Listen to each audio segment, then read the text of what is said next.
दशकों परिजात के पुष्प सा होता है हमारा हर दिन।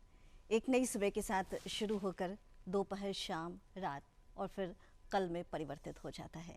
जी हाँ, इसलिए कोशिश कीजिए कि आपने हर सुबह को इतना खिलखिलाते हुए शुरू करें, अपनी हर सुबह को एक नई ताज़गी और नई स्फूर्ति के साथ शुरू करें और कोशिश ये कीजिए कि हर दिन आपके लिए कुछ ऐसा खास हो जिससे आपका वो दिन आप खुद याद कर सके। जी हाँ, नमस्कार, मैं हूँ रेखा। बहुत बहुत स्वागत है आपका आपके अपने बेहद खास कार्यक्रम बिहार बिहान की आज की एक नई और प्यारी सी खूबसूरत सी सुबह में। हर सुबह की तरह आपके बीच हम उपस्थित हैं, अपने एक विशेष मेहमान को लेकर हाजिर हो चुके हैं। उनके जीवन से जुड़ी कुछ खास बातें आपसे शेयर करेंगे और साथ ही ये भी जानेंगे कि किस तरीके से हमारे विशेष मेहमान ने अपने ज़िंदगी को आगे बढ़ाया है, अपनी ज़िंदगी को एक ऊंचाई तक पहुंचाया है, ताकि आज वो हमारे विशेष मेहमान के रूप में इस मंच पर उपस्थित हैं। उनसे तमाम बातें हम करेंगे, लेकिन जैसा कि आप जानते हैं कि कार्यक्रम की शुरुआत में सबसे पहले हम आपसे शेयर करते हैं महापुरुषों की बातें, जिसमें कुछ ऐसे विचार होते हैं, कुछ ऐसी बातें होती हैं, कुछ ऐसे थॉट्स होते हैं जिसे आप अपनी ज़िंदगी में शामिल करें, समाहित करें और अपनी ज़िंदगी को एक नई दिशा दें। तो आइए देखते हैं और जानते हैं क्या है थॉट ऑफ द डे, यानी कि आज का विचार। पहले वो आप पर ध्यान नहीं देंगे, फिर वो आप पर हंसेंगे, फिर वो आपसे लड़ेंगे और तब आप जीत जाएंगे। माँ का प्यार सबसे ज्यादा गहरा होता है क्योंकि इसमें स्वार्थ नहीं होता और इसकी तुलना कभी भी हम नहीं कर सकते। आज हमारे बीच उपस्थित हैं आर.के. श्रीवास्तव जी। आपका बहुत बहुत स्वागत है। जी नमस्कार।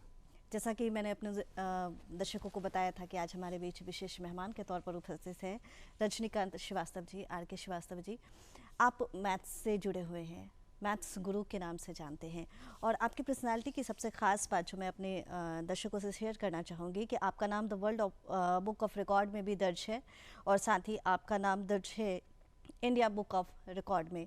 यदि हम गूगल पर भी चर्चा करते हैं, गूगल बॉय जी जो कौटिल्य है उसे भी आपने मैथ्स की शिक्षा दी है, तो मुझे लगता है, और मैं अपने अनुभव की बात करूंगी, मैंने जब गूगल पे आपका नाम टाइप किया, मैथ्स गुरु का नाम टाइप किया, तो कई ऐसे आपके बारे में आर्टिकल आए, कई ऐसे वीडियोस आए जिसे देखकर मैं दंग थी और मुझे अच्छा लगा ये देख के, ये जान के कि आप जैसे लोग हमारे बिहार में हैं। तो सबसे पहले श्रीवास्तव जी, मैं ये जानना चाहूँगी, हमारे दर्शकों से ये बताना चाहूँगी कि आपने ये जो एक विद्यार्थी जीवन से लेके मैथ्स गुरु तक का सफ़र है, वो आपने कब और कैसे शुरू किया? जी, मैं दर्शकों को ये बताना चाहूँगा कि जीवन के कठिन परिस्थितियाँ और आपके जो चैलेंज होते हैं, जैसे आपने बताया कि गूगल पर मैथमेटिक्स गुरु टाइप करने पर सबसे पहले प्रोफाइल आपका आता है जी। इस विषय में मैं ये कहना चाहूँगा कि कुछ ऐसे भी प्रतिभाएं जो बंद पर्दे में हैं, लेकिन उनके पास टैलेंट बहुत अधिक है और जीवन के उतार चढ़ाव होते हैं। हाँ, ये ज़रूरी था कि मुझे जब स्टूडेंट लाइफ से ही मेरे को टीचर बनना था, लेकिन जिस बिहार या जो ग्रामीण परिवेश में जो भी हम लोग पलते बढ़ते हैं, तो हमारे यहाँ ये परंपरा डेवलप कर दिया गया है, खासकर हमारे राज्य में, कि गवर्नमेंट जॉब करना है। फैमिली का एक कहिए कि होता है कि आप गवर्नमेंट जॉब कीजिए, चाहे बैंकिंग, रेलवे, इंजीनियर, डॉक्टर, ये बनिए। लेकिन मैंने एक देखा पेरेंट्स को कि सबको अपने बच्चों को पढ़ाने के लिए एक अच्छे और इंटेलिजेंट टीचर चाहिए, लेकिन कोई ऐसे पेरेंट्स नहीं हैं या वो बच्चा नहीं है जो कह दे कि मेरे को टीचर बनना है। वो टीचर परिस्थितियों में बना, वो अलग विषय है। शौक से यदि देखा जाए तो किसी को इंजीनियर बनना है, किसी को क्रिकेटर बनना है, किसी को एक्टर बनना है, लेकिन सभी पेरेंट्स क्या चाहते हैं? सबसे नामी टीचर, शोहरत वाले टीचर और जिनके नॉलेज अधिक है, या तो बचपन में होम ट्यूशन मिले या अच्छा स्कूल मिले। लेकिन यदि आप 1000 बच्चे को खड़ा कीजिए और लाइन से पूछिए तुमको बेटा क्या बनना है, 1000 में भी हो सकता है कि एक बच्चा ही बोल दे कि टीचर बनना, वो भी नहीं बोलेगा। तो मेरे को लगा कि इसको शौक बनाया जाए और इस शौक के तहत मैंने, और बिहार के मैक्सिमम कहिए तो आज तो रामानुजम साहब का जन्मदिन जो है 22 दिसंबर को नेशनल मैथमेटिक्स डे मनाया जाता है, लेकिन बिहार के एक कहिए कि ये कल्चर, ये जीन में ही मैथमेटिक्स बसा हुआ है। इसमें हमारे डॉक्टर वशिष्ठ नारायण साहब नहीं हैं, लेकिन उनकी जो कृतियाँ हैं वो भी काफ़ी अमर है। बुलाया जा सकता है, उनको नहीं बुलाया जा सकता है। तो मैथमेटिक्स के साथ एक रहा कि रुचि रहा, पढ़ते गए इंटरेस्ट आते गया, बच्चों को पढ़ाते गए। और बहुत सारी बातें क्या होती हैं कि बच्चों से सीखने को मिलता है, और मैथमेटिक्स के टीचर को मैथमेटिक्स गुरु ही बोला जाएगा, चाहे वो टीचर गूगल पर न हो, वो भी मैथमेटिक्स गुरु ही है। जी। तो गूगल ने ट्रेंड में ले लिया, लेकिन क्या है कि जितने भी देश के फिजिक्स के टीचर हैं तो उसको फिजिक्स गुरु बोला जाएगा, केमिस्ट्री के टीचर हैं तो केमिस्ट्री गुरु बोला जाएगा। बस क्या होता है कि बहुत सारी नॉलेज, जो मेरा खुद का अनुभव है, बहुत सारे जितने जीनियस आपको स्टूडेंट मिलेंगे उतने आपके नॉलेज ग्रोथ करता है। जी। सत्य यही है। तो उस पर काम करते गए, मेहनत करते गए, इंटरेस्ट आते गया, और कुछ जो चौथा स्तंभ है लोगों तक पहुंचाते गया हम लोगों की बातों को। जी। इसको हम लोग मीडिया कहते हैं। जी बिल्कुल सही, क्योंकि आपके ऐसे काम रहे हैं, आपने ऐसा काम किया है, स्टूडेंट्स को पढ़ाया है, उन्हें एक दिशा दी है, उन्हें एक मार्ग दिया है। और जब हम मैथ्स की बात करते हैं तो कहीं ना कहीं कई गानों में भी ऐसा कहा गया है, जब ज़ीरो दिया मेरे भारत ने दुनिया को तब गिनती आई। जी हाँ, शून्य की शुरुआत जो है वो हमारे भारत ने की है, और जिसकी वजह से ही मैथ्स बना, जिसकी वजह से ही मैथ्स टिका। तो चाहूँगी श्रीवास्तव जी कि ये जो मैथ्स दिवस है, नेशनल मैथमेटिक्स डे, राष्ट्रीय गणित दिवस, इस पर आप अपनी क्या राय रखना चाहेंगे? इसे किस नज़र से देखते हैं, और क्या कुछ आज के दिन खास करते हैं आप, क्योंकि आप भी इसी फील्ड से हैं? तो जानना चाहूँगी कि आज के दिन के आपके विषय में आप क्या सोच रहे हैं? जी, ये आपने एक विषय अच्छा रखा जो दर्शकों तक ये जाना भी चाहिए। अदर सब्जेक्ट और मैथमेटिक्स को एक तरह से ले लिया जाए तो एक फोबिया कहिए कि डर बना दिया गया है कि मैथमेटिक्स से जो है, एक जैसे 10 तक तो मान लीजिए कॉमन जब बच्चों को पढ़ना रहता है तो मजबूरी में पढ़ते हैं, लेकिन उसमें भी बोलते हैं यार जल्दी 10th का पेपर हो जाए, जब 12th में आएंगे तो मैं मैथमेटिक्स नहीं लूँगा। जबकि देखा जाए, यदि रियल में देखा जाए तो जैसे मान लीजिए कि मम्मी पापा दादा दादी, यदि उसको देखा जाए कि आखिर बच्चों ने जोड़ कैसे सीखा, मान लीजिए कोई एडिशन है, सब्ट्रैक्शन है, जो भी है, मल्टीप्लिकेशन डिवीजन है, उसको सीखा कैसे था। तो जब उस समय आपको मम्मी पापा सिखाए थे तो मैथमेटिक्स का डर नहीं था, तो क्लास में जाने के बाद आपको डर क्यों हुआ? इस सिस्टम को ऐसा बना दिया गया है जिसको एक मन में एक डर नहीं। तो सबसे इंटरेस्टिंग कहिए कि ये रुचिकर एक है, इसको हम लोग एक लैंग्वेज की तरह लेंगे तभी हो पाएगा, एक सब्जेक्ट की तरह नहीं। और एक मार्क्स ओरिएंटेड हम करेंगे कि यार मैथमेटिक्स में तो मेरा मार्क्स कम आ रहा है। जी। उस सिस्टम के लिए हम लोगों ने किया क्या है बच्चों को इंटरेस्ट के लिए, कि जो मान लीजिए कि गरीब तबके के भी बच्चे हैं वो भी इसको कर सकते हैं। सबसे बड़ा चीज़ है कि जो प्रैक्टिकल रूप में हमें कोई चीज़ें दिखाई देगा तो जीवन में मैं नहीं भूलूंगा, कोई भी जैसे है। तो प्रैक्टिकल के फॉर्म में हमें दिखाई देना चाहिए, हमको इंटरेस्ट आना चाहिए। जब इसे रामानुजन साहब का हम बता रहे हैं कि जब बेसिक नीचे क्लास में थे तो उनके टीचर जब पढ़ा रहे थे तो उनको बोले कि 3/3, 3 में 3 से भागा देंगे तो 1 होगा। फिर उन्होंने बोला कि 5 में 5 से 5/5 हम करेंगे तो 1 होगा। तो फिर उन्होंने समझाया कि सेम नंबर को सेम नंबर में हम डिवाइड करेंगे तो 1 होगा। या उसको अदर तरीका से भी हम लोग बोल सकते हैं कि जैसे मान लीजिए कि 3 आम हैं और हमको 3 पर्सन में डिस्ट्रीब्यूट करने हैं और इक्वल डिस्ट्रीब्यूशन है तो क्लियर है एक एक बांटेंगे तो उसका आंसर 1 होगा। अब 5 आम है और 5 पर्सन में इक्वल डिस्ट्रीब्यूशन करना है तो क्लियर है कि 1 होगा, एक एक ही बराबर बराबर बांटेंगे। लेकिन उसी में हमारे महान गणितज्ञ ने टीचर से पूछ दिया कि सर आपने तो बोला कि समान जो नंबर हैं उसमें से डिवाइड करेंगे समान से तब तो 1 होगा, तो सर 0 में 0 से डिवाइड करेंगे तो क्या होगा? तो वो काफ़ी चकित हो गए कि इतना छोटा बच्चा कैसे पूछ रहा है, ये तो हायर क्लास की बात है। उनसे उन्होंने पूछा कि बेटा ये बताओ ये तुमने कहाँ से सीखा? तो उन्होंने एक बहुत ही इंटरेस्टिंग जो जवाब दिया कि सर प्रश्न जो पूछा जाता है प्रश्न को सीखा नहीं जाता है, आंसर को सीखा जाता है, प्रश्न तो मेरे दिमाग में है। फिर उन्होंने बताया कि सर मैं अपने से 5 क्लास आगे का मैं बुक्स को सोल्व कर चुका हूँ। उन्होंने पूछा कैसे? बोले कि मेरे को इसमें इंटरेस्ट आता है और मैं सीख चुका हूँ और खुद से मैं सीखा हूँ। तो जो डरते हैं बच्चे, इसको एक जैसे एक ऐसे बताया जाए कि किसी को एक एग्जाम्पल के तहत एक कहा जाए कि इस एक घर है जो कि सिंपल है, जैसे मान लीजिए ये स्टूडियो है, और इसको ऐसे बताया जाए इस स्टूडियो में कोई अनजान को कि यार उसमें एक डरावना कोई भी जाता है, 5-10 आदमी, मतलब एक प्री प्लान के तहत बताया जाए कि जब मेन गेट पर आया तो वहाँ बताया कि देखिए स्टूडियो में तो जाओगे ना तो कुछ ये भूतहा टाइप का है। फिर अगला 10 कदम पर एक और उसको बता दिया, फिर अगला 10 कदम पर एक और बता दिया। एक मानसिक रूप से क्या होगा, कुछ नहीं है, जैसे एंट्री करेगा ना तो अपने आप को वीक समझ जाएगा। वही जो है एक लंबे समय से अदर सब्जेक्ट को ना करके मैथमेटिक्स को ऐसे बना दिया है कि न पूछिए, मतलब गजब टाइप का बना दिया है। तो उसी को हम लोग इंटरेस्टिंग वे में, क्योंकि नीचे के जब बचपन से बेस मजबूत होंगे तो कहीं ना कहीं वो बेहतर होगा। तो हम लोग क्या किए हैं कि कबाड़ की जुगाड़ एक पैटर्न को डेवलप किए हैं कि कैसे बच्चा सब घर पर ही प्रैक्टिकल बनाकर उसको सीख पाएगा। जैसे एक सिंपल मैं एग्जाम्पल दर्शकों को भी दिखाना चाहूँगा कि जैसे हम लोग पढ़ते हैं कि समानांतर रेखा और प्रतिच्छेदी रेखा क्या होता है, पैरेलल और इंटरसेक्टिंग लाइन क्या होता है। तो एकदम बहुत ही ये बेसिक चीज है। देखिए एक रेड है और एक क्या है, ब्लैक है।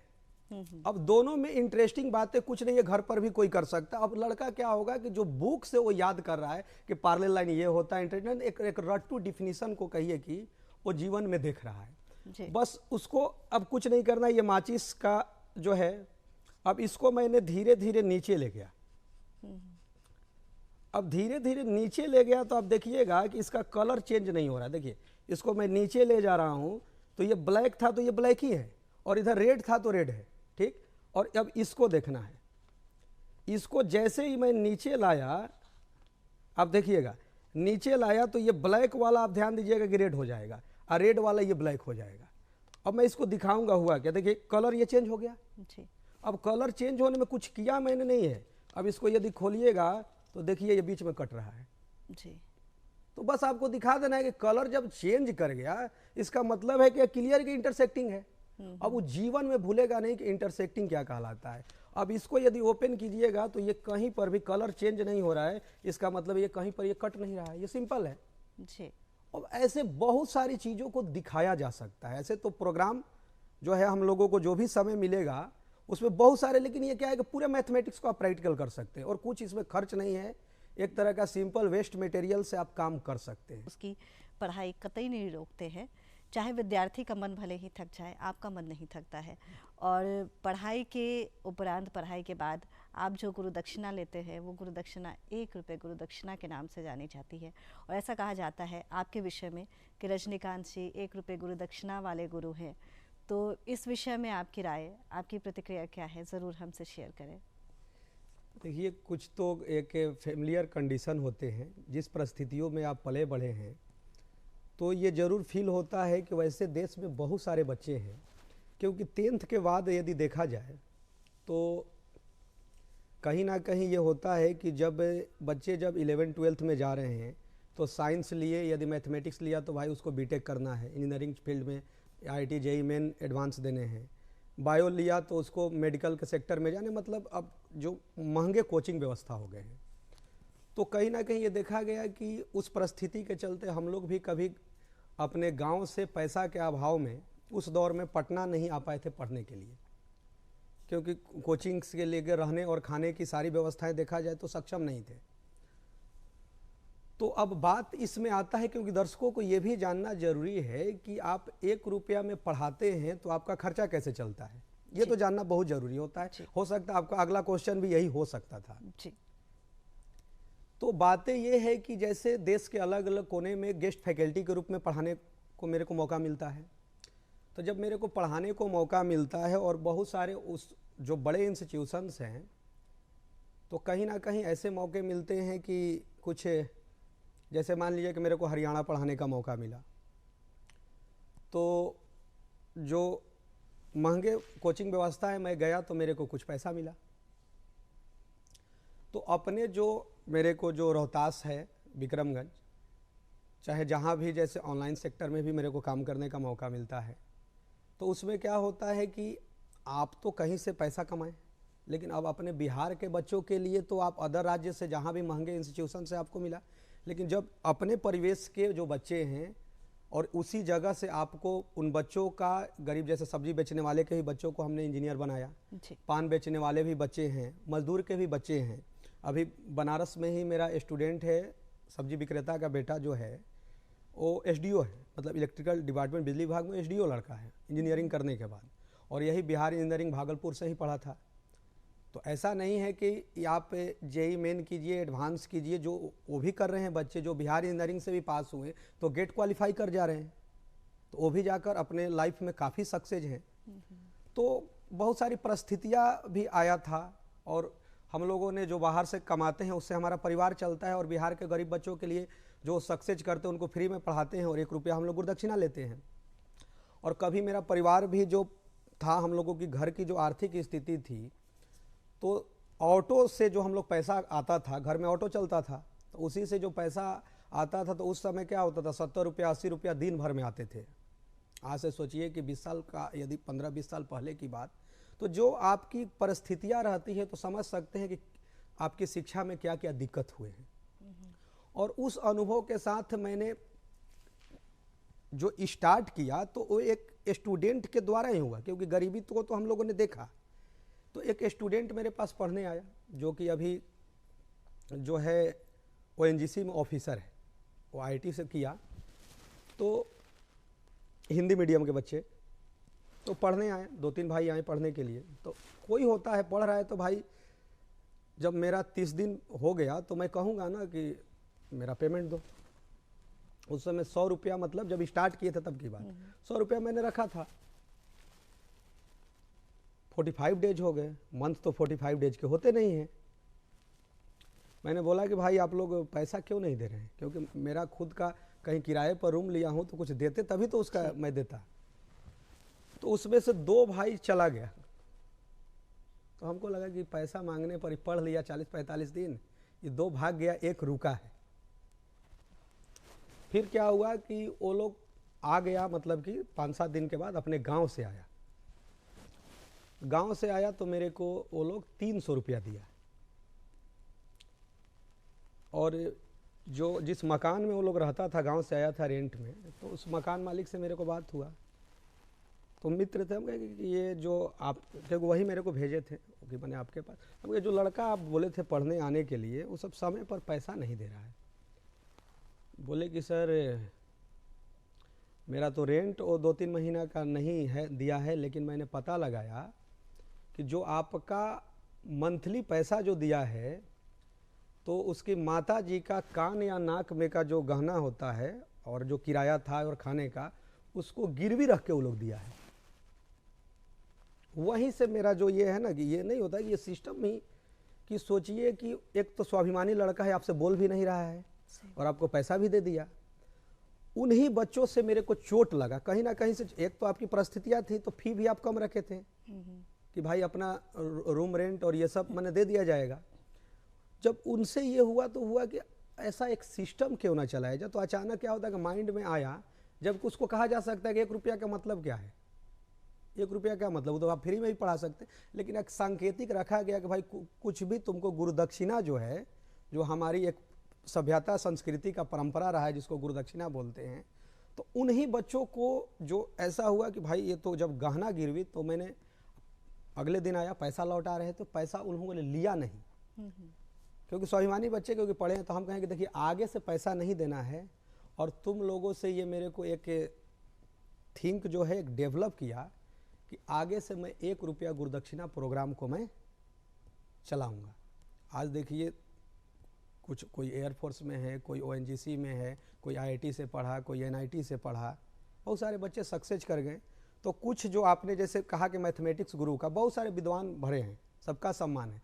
कुछ गरीब बच्चों को जो सक्सेस किए, उनका हमको लगता है कि दुआ लगता है और कुछ नहीं जी। सफलता में जो भी थोड़ा बहुत मिलता है, वैसे ही बच्चों का दुआ मिलता है, और ये चेन अब लगातार ये चल रहा है और ये चलते ही रहेगा। जी, बहुत सारी बातें हमने की हैं, आपके विषय में भी हमारे दर्शकों ने जाना, 1 रुपये गुरुदक्षिणा की जो खासियत है और इसकी शुरुआत करने के पीछे का जो रहस्य है, वो भी आपने हमारे दर्शकों से अभी शेयर किया है। अच्छा, ये मैं जानना चाहूँगी कि जैसे हम कौटिल्य की बात करते हैं, गूगल बॉय कौटिल्य की बात करते हैं, तो आपने उसे भी पढ़ाया है, मैथ्स की जानकारी, मैथ्स की शिक्षा आपने कौटिल्य को भी दी है, तो वो कैसा अनुभव है, वो कैसा एक लाइफ एक्सपीरियंस है, उसके विषय में भी आप थोड़ी, यदि कुछ स्मरण है, कुछ चर्चाएं हैं तो ज़रूर करें, ताकि हमारे जो दर्शक है वो जान पाए। देखिए, इस विषय में हम ये कहना चाहेंगे कि हर बच्चा जो है अपने आप में एक अलग प्रतिभाशाली है। जो बच्चे तैयार होते हैं उसमें कहीं ना कहीं, देखिए हाँ, गॉड गिफ्टेड यूनिक टैलेंट जरूर है कि ये आता है। एक ही माता पिता के सारे बच्चे का ब्रेन एक जैसा नहीं होते हैं, लेकिन कुछ बच्चों को उसकी दिशा उसके माता पिता, ठीक है, एक शिक्षक के रूप में हम लोगों को पढ़ाने का मौका मिलता है, काम करने का मौका, लेकिन उनके पेरेंट्स ने ही उसके ब्रेन को चेक किया। जैसे मान लीजिए कि छोटा बच्चा है, पता नहीं चला, उसको अचानक गर्मी का छुट्टी हुआ, कोई जीके का एक बुक मिल गया और ऐसी मजाक में बोल दिया कि बेटा इसको याद कर लोगे, बोल दिया कि जी पापा जी। 10 दिन के अंदर उसने टोटल बुक को सुना दिया। ऊपर से क्या है कि कुछ पूछने की आदत है, जैसे ये कैसे हुआ, ये कहाँ से आया, ये जो है इसका क्या है, जैसे लाइट है तो इसके बारे में है, ये मैथमेटिक्स है तो इसके बारे में। अब क्या है कि कुछ सॉल्यूशंस पिता को मालूम नहीं है, या मालूम है तो बता दिया, नहीं मालूम है तो बेटे को उस समय उसका सॉल्यूशन चाहिए तो किसी को कॉल करके ये बताना, तो उससे क्या है कि उसका क्वेश्चन ख़त्म नहीं हो रहा है। तो हर बच्चा जीनियस बन सकता है, हर बच्चे कलाम हैं, हर नन्हे बच्चे कौटिल्य हैं, हर बच्चे हमारे डॉक्टर राजेंद्र प्रसाद हैं, हर बच्चे रामानुजन हैं, हर बच्चे वशिष्ठ नारायण हैं। सब में वो एक प्रतिभा छुपा है, उसको निखारना। शुरू में जो सबसे पहला जो उसका हम लोग स्कूल बोलते हैं, वो जो घरेलू स्कूल है, वो माता पिता को ही उस प्रतिभा को निकालना है। और जब वो प्रतिभा निकल गया तो अब उसको मंच देना है। कहीं कहीं क्या होता है कि कुछ बच्चे किस्मत के धनी नहीं होते हैं, और जो किस्मत के धनी नहीं होते हैं तो उसको ये नहीं बोला जाएगा कि वो जो टॉप पर पहुंचा और ये नहीं पहुंचा, तो कहीं ना कहीं इसमें लक फैक्टर, वैसे संस्थान में उसको पढ़ने का मौका नहीं मिला, या जो महंगी जो आगे कोचिंग व्यवस्था हो गई हैं उससे नहीं मिला। ऐसे जो बच्चे कहते हैं कि महंगी कोचिंग व्यवस्था है, वैसे बहुत सारे भारत में स्कॉलरशिप टेस्ट मिल गए हैं, जो कि बिहार में भी बहुत सारे चल रहे हैं, जिसको मैं नाम भी लूँगा क्योंकि बिहार एक गौरव की बात है। सुपर 30 है, अवसर ट्रस्ट है, ये सब ऐसी बहुत सारी संस्थाएं हैं, या प्राइवेट सेक्टर में भी जो टेस्ट बेसिस पर स्कॉलरशिप फ्री मिल रहा है, प्राइवेट भी कोचिंग की व्यवस्था मैं बता रहा हूँ, तो उसमें ऐसी बातें बहुत सारे आ रहे हैं कि आप टेस्ट दीजिए, लेकिन क्या है, हम गरीब हैं, मेरे पास मोबाइल नहीं है और मेरे को पता ही नहीं चला कि किस दिन उसका टेस्ट हुआ। ये भी बहुत बड़ी प्रॉब्लम है कि कैसे वहाँ तक पहुँचेंगे। तो कहीं ना कहीं एक जागरूक, एक सिस्टम के तहत ही जागरूक हो। जैसे हमारे बच्चे जो पढ़ाते हैं, जो भी गरीब तबके के बच्चे जो सफल हुए हैं, उनको एक ही सीख दिया जाता है कि बेटा यदि तुम कहीं भी रहो, कहीं भी जॉब करो, तो ये तुम्हारा जो इनकम का 20% है वो तुम्हारा नहीं है, वो समाज का है, वो तुम्हारा है ही नहीं। जैसे मैं भी जो भी कमाता हूँ, मेरा 20% वो है ही नहीं। मेरे ये अभिभावक ने मेरे को सिखाया है, आर.के. सिन्हा जी ने, कि ये 20% तुम्हारा है नहीं, ये समाज का है। और आप देखिएगा, उस कहीं पर भी आप उसका, जिस ज़रूरतमंद को उसको मदद करते हैं तो रात को नींद बहुत अच्छा आता है। तो ये बच्चों को हम लोग सिखाते हैं। या जहाँ भी जॉब करो, शाम को ड्यूटी से तुम खाली हुए, चाहे कहीं भी किसी कंपनी में भी जॉब कर रहे हो, तो यदि कहीं भी झुग्गी झोपड़ी का एरिया है, वहाँ पर जाकर संडे को भी वर्क कर दो, अपने इनकम से कहीं बुक खरीद दो, कॉपी खरीद दो, तो कहीं ना कहीं एक बेहतर जो हम लोग विश्व गुरु भारत को बनाना चाह रहे हैं, उस रास्ते पर हम लोग आगे बढ़ेंगे। अब बात कर रहे हैं जिस कौटिल्य की प्रतिभा की आपने बात किया, तो वैसे बच्चे हमारे बिहार का, आपने जो बखौरापुर का सत्यम का नाम सुने होंगे, देश का पहला बच्चा है जो 12 वर्ष की उम्र में देश की सबसे प्रतिष्ठित परीक्षा आईआईटी कंप्लीट किया। यूपीएससी के लिए तो ग्रेजुएट हो जाते, एक एज हो जाता है थोड़ा सा सोचने की, लेकिन बोला जाता है कि आईआईटी को सबसे कम उम्र का सबसे कंपटीशन, वो हमारे बिहार की प्रतिभा है। कौटिल्य को हम लोगों को सौभाग्य मिलता है पढ़ाने का, ऐसे तो हर बच्चे को यदि शिक्षक को पढ़ाने का मिलता है तो हम लोग उसको सौभाग्य ही बोलते हैं काम करने का, लेकिन सत्यम को तो मीडिया कवरेज नहीं मिला। लेकिन सत्यम तो आज स्विट्जरलैंड से लेकर कहाँ उसने किया, आईआईटी कानपुर से बीटेक किया, और 12 वर्ष में यदि पूरे भारत की बात किया जाए तो देश का पहला लड़का है जो 12 वर्ष की उम्र में आईआईटी किया। तो फिर उसका भाई भी 13 या 14 वर्ष में किया। तो कहीं ना कहीं हाँ, तो क्या है कि अब एक घरेलू परिवेश और एक ब्रेन तो होता है।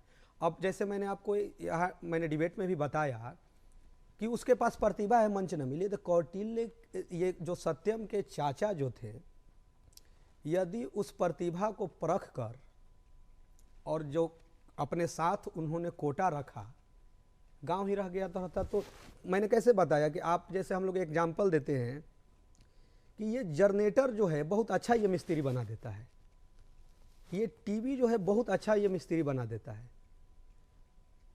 रियल में उसको बीटेक करने का या उसको पढ़ने का या आर्थिक प्रॉब्लम रहा होगा, वो बना दे रहा है कि मतलब उसका ब्रेन रियल में फास्ट है। हो सकता है कि जो डिग्री लिया है उसके पास उतना प्रैक्टिकल ब्रेन ना हो, जो डिग्री लिया उसके पास ना हो, लेकिन उस ऐसे बहुत सारे मिलेंगे टैलेंट। लेकिन क्या है कि उस टैलेंट को एक डिग्री के साथ नहीं मिला, कॉलेज नहीं मिला, प्लेटफॉर्म का वैसे बहुत सारे हैं, लेकिन ब्रेन तो फास्ट था। समझ पाए हैं कि प्रैक्टिकल करने का आपका एक अलग ही अनोखा अंदाज आपने बनाया है। क्या कुछ खास है? चलते चलते चाहूंगी कि आप इसे ज़रूर हमारे दर्शकों को दिखाएं। जी देखिए, प्रैक्टिकल से ही बहुत सारी चीज़ें, जैसे 2D ज्योमेट्री बहुत सारे स्टूडेंट को समझ में आ जाते हैं, लेकिन 3D की यदि बात किया जाए तो उसको मैं क्या बोला कि वेस्ट मटेरियल से वायरिंग का, मान लीजिए घर में होता है पाइप यदि बचा हुआ है, अब बच्चे क्या होते हैं कि दीवार के कॉर्नर पॉइंट पर यदि देखते हैं तो हमको पता चलता है कि X axis, Y axis, Z axis, लेकिन ये पता नहीं चल पाता है कि उसको कितने पार्ट्स में डिवाइड किया गया है। क्योंकि यदि आप कहीं भी घर के यदि कॉर्नर पॉइंट पर देखिएगा तो एक्स, वाई और जेड पता नहीं चल पाता, लेकिन जैसे ही आपने किया तो दिखाई दे दिया कि 1 2 3 4 4 ऊपर और 4 नीचे, तो इसको 8 पार्ट में डिवाइड किया गया, तो इसको डेट इज कॉल्ड ऑक्टेंट्स, मतलब इसको अष्टक बोल सकते हैं। लेकिन वैसे पूछा जाएगा तो लड़का कहता है 6 होगा कि 5 होगा, पता ही नहीं चल पाता। लेकिन जैसे ही इसको किया और इसमें कुछ लगा भी नहीं तो इसको बता देगा कि 4 नीचे है, 4 ऊपर है, 8 हो गया। और बहुत सारी चीज़ें हैं, जैसे मान लीजिए कि बच्चों को बताना है, अब बच्चों को जब पढ़ाया जाता है कि भाई प्रिज्म क्या होता है, पिरामिड क्या होता है, तो कहीं ना कहीं बच्चे कंफ्यूज हो जाते हैं। लेकिन जैसे ही उसको करना क्या है, साइकिल का वल्व ट्यूब है उसको खरीद लेगा कहीं से, काट कर ऊपर लगा देगा। अब उसको क्या है कि अब एजेज पूछना है, तो जितने आपको ये दिखाई दे रहे हैं, ये माचिस का जो, इसको काउंट कर लीजिए, वो बता देंगे कि कितने एजेज हैं। अब मान लीजिए जितने ब्लैक दिखाई दे रहे हैं ये आपके वर्टेक्स हैं, काउंट कर लेना है, ये शीर्ष हैं। जो भी है मान लीजिए कि इसको दिखाना है क्यूबॉइड क्या होता है, क्यूबॉइड उसको दिखा सकते हैं। उसको दिखाना है कि मान लीजिए कि पिरामिड क्या होता है, पिरामिड दिखा सकता है। अब इसमें क्या है कि घरेलू रूप में वो प्रैक्टिकल कर सकता है, इसमें कुछ नहीं है। यदि कहिएगा तो इसमें कुछ खर्च भी नहीं है। और पूरे क्या है कि ज्योमेट्रिकल फिगर हो, 3D हो या अदर ट्रिगो आपको पढ़ने हो, मेंसुरेशन पढ़ने हो, जो भी मैथमेटिक्स में पढ़ने हो, उसको रटने की आवश्यकता नहीं है। क्योंकि सबसे पहले हम लोग डिबेट में स्टार्ट ही किए हैं कि मैथमेटिक्स को लोग डरते हैं जी। अब जब एक तरह से कहिए, जो आपने भी बोला कि रियल बात है, मैथमेटिक्स के अलावा भी यदि देखा जाए तो पूरा जीवन ही प्रैक्टिकल है। जब तक आप एक जन्म से लेकर और आपके अंत समय तक ये पूरा जीवन आपका वही कल्पना है, एक प्रैक्टिकल है।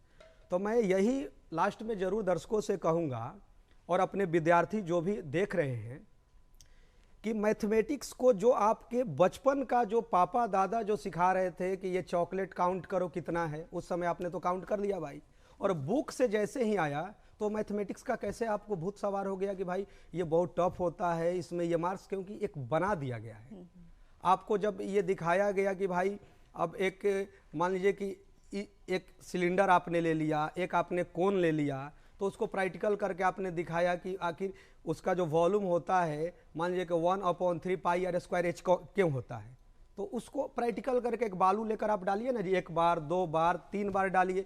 जब यदि कंप्लीटली यदि कवर किया तो आपको क्लियर हो जाएगा उसमें करना क्या है। तो घरेलू रूप में आप प्रैक्टिकल कर सकते हैं। और मैथमेटिक्स को लास्ट में मैं यही बोलूँगा कि जो मैं अपने जो, क्योंकि बिहार का एक कल्चर रहा है, ऐसे तो भारत की ही एक परंपरा रही है जिसने हम लोग ने जीरो भी दिया, और जीरो एक ऐसा है कि किसी नंबर में आप मल्टीप्लिकेशन कीजिए तो जीरो ही आना है। जीरो को किसी नंबर में यदि ऐड कर दीजिए तो वो नंबर आ जाते हैं, 0 + 5 तो 5। जीरो की एक अलग खासियत है। तो मैं लास्ट में बोलूँगा कि मुझे यकीन है कि शहर छोटे होते हैं लेकिन लोगों के ख्वाब नहीं। मुझे यकीन है कि शहर छोटे होते हैं लेकिन लोगों के ख्वाब नहीं। मुझे यकीन है कि हार और जीत के बीच के फासले बड़े होते हैं परंतु नामुमकिन नहीं। मुझे यकीन है कि आदमी का कद उसके इरादों से मापा जाता है। करो यकीन मैथमेटिक्स पर तो दुनिया तुम्हारी, क्योंकि जीतने वाले छोड़ते नहीं और छोड़ने वाले जीतते नहीं। क्या बात है, बहुत बहुत शुक्रिया। और हमें भी यकीन है कि आपकी ये जो बातचीत है, आपने जितने भी जिस तरीके से आपने अपनी बातें रखी हैं और जिस तरीके से आपने अपना एक अनोखा अंदाज हमारे दर्शकों के सामने रखा है, मैथ्स के विषय में जो एक लोगों की सोच थी उसे आपने एक अलग दिशा दे दी होगी अपनी बातों के माध्यम से। बहुत बहुत शुक्रिया कि आप यहाँ आए आज के दिन नेशनल मैथमेटिक्स डे पर। इतनी सारी चर्चाएं हमने की, आपने अपने जीवन अनुभव साझा किए, साथ ही मैथ से जुड़ी इतनी खास बातें आपने हमारे दर्शकों से शेयर की। Thank you so much for coming. Thank you. तो दर्शकों, आप देख रहे थे ये विशेष बातचीत जो हम कर रहे थे रजनीकांत श्रीवास्तव जी से, मैथ्स गुरु हैं। कैसी लगी आपको हमारी आज की ये बातचीत? और कार्यक्रम बिहार बिहान के विषय में आप अपनी राय, अपनी प्रतिक्रिया देना चाहते हैं तो ज़रूर लिख भेजिए, हम आपके प्रतिक्रिया का स्वागत करेंगे। हमारा पता है निदेशक DD बिहार, दूरदर्शन केंद्र पटना, फ्रेजर रोड पटना 800001। हमारा ईमेल एड्रेस है director.ddkpatna@gmail.com।